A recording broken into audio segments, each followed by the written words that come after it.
And I want to talk about the holidays with my grandmother on my mother's side in Russia. She was in the balcony, and she was a little teacher of children, and she'd be in the women's balcony with her girls looking down on the men. They never looked up, so she and her girls sneaked out the back and went to the river and had fun bathing nude. And then they came, and then they went home, you know, and got everything ready for Shabbos. That was my grandmother on my mother's side. Now you know where my mother got the courage for her sit-down strike. So her mother, my Bobe, she was a Hebrew teacher of girls.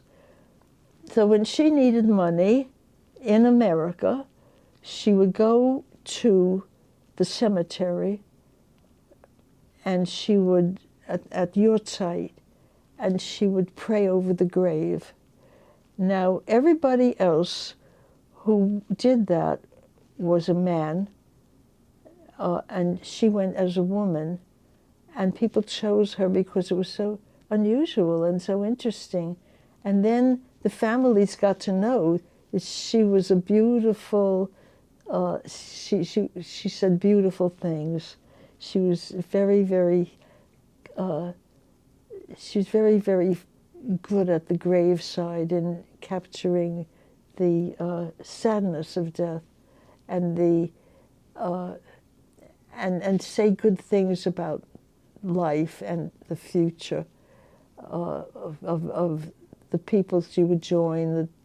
The book, the holy book, knew that she was a good woman, and so on and so on, or that he was a good man.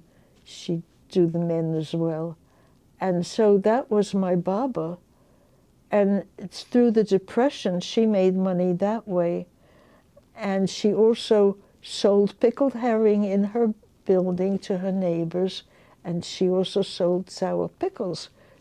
And that's how she got through the Depression.